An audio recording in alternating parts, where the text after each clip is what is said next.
హైదరాబాద్లోని MB భవన్కు CPM senior నేత సారంపల్లి మల్లారెడ్డి భౌతిక కాయం తరలించారు. ఆయన పార్థివ దేహానికి సిపిఎం, ప్రజా సంఘాలు, రైతు సంఘాల నాయకులు నివాళులు అర్పిస్తున్నారు. అభిమానుల సందర్శనార్థం మధ్యాహ్నం 12 గంటల వరకు పార్టీ కార్యాలయంలోనే మల్లారెడ్డి భౌతిక కాయం ఉంచనున్నారు. అనంతరం సికింద్రాబాద్ గాంధీ ఆసుపత్రి వరకు అంతిమయాత్ర నిర్వహించనున్నారు. వైద్య విద్యార్థుల పరిశోధనల నిమిత్తం మల్లారెడ్డి భౌతిక కాయాన్ని ఆయన కుటుంబ సభ్యులు గాంధీ మెడికల్ కాలేజీకి అప్పగించనున్నారు.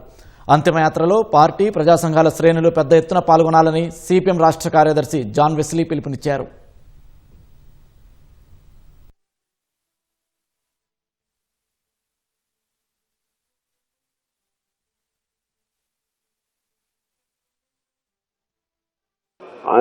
ఆయనలో ఒక గొప్ప కమ్యూనిస్టు నేత, ఒక గొప్ప కమ్యూనిస్టు కార్యకర్త, ఒక సిద్ధాంతకర్త, ఒక గొప్ప ఇంజనీర్, గొప్ప వ్యవసాయ శాస్త్రజ్ఞుడు, ఇలా గొప్ప ఆర్థికవేత్త, అన్ని కలగలిపినటువంటి సంపూర్ణమైనటువంటి వ్యక్తిత్వంతో ఒక సంపూర్ణ కమ్యూనిస్టు పార్టీ కార్యకర్తలాగా, నాయకుడిలాగా 70 సంవత్సరాల కాలం కూడా ఆ విధంగా ఆదర్శప్రాయమైనటువంటి కమ్యూనిస్టుగా ఆయన జీవితాన్ని గడిపారు.